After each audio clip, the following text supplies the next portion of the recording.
Never quit, how persistence pays off. In 1989, the Japanese Prime Minister was suspected of bribery. There was an investigation that could not prove his direct guilt. However, his reputation was tarnished, and he was removed from office. The authority of the party he led also suffered.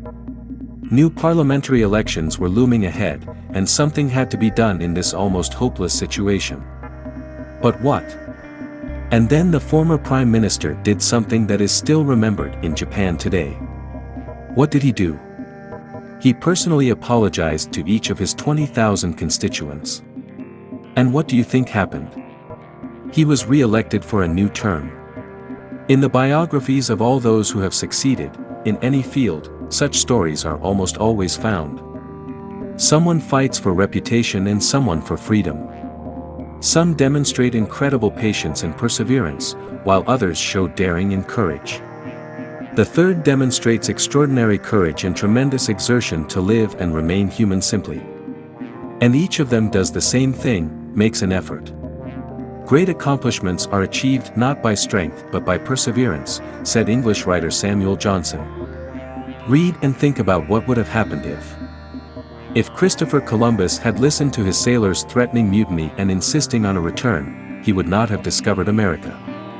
If Thomas Edison, after more than 1,000 unsuccessful experiments, according to some sources, 5,000 or even 10,000, had given up further work, he would not have invented the electric light bulb.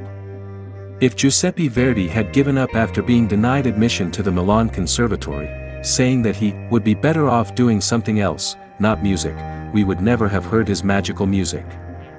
If Carl Linnaeus, Jonathan Swift, Walter Scott, Charles Darwin, George Hegel, Albert Einstein, Isaac Newton, and Honoré de Balzac had agreed with the label of mentally deficient teenagers that teachers and even parents had placed on them, then we would hardly have ever heard their names.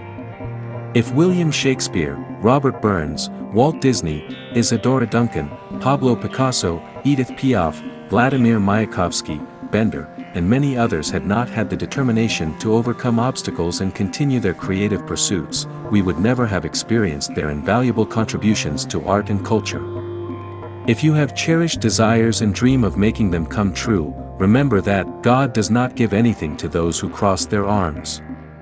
Before saying no to yourself, think for a moment about Beethoven.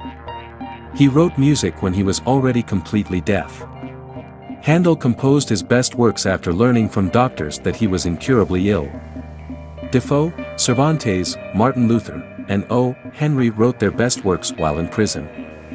Famous commanders, Hannibal and Nelson had only one eye, and three famous poets, Homer, Milton, and Dante, were blind. Blind Francis Joseph Campbell became an outstanding mathematician and musician. Blind and deaf from birth, American Helen Keller became a famous journalist and educator.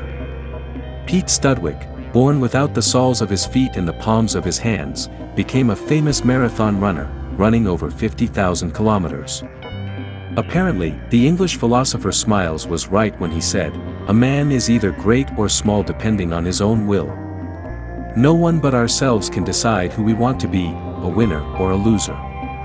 Thanks for watching. Like this video and subscribe to the channel.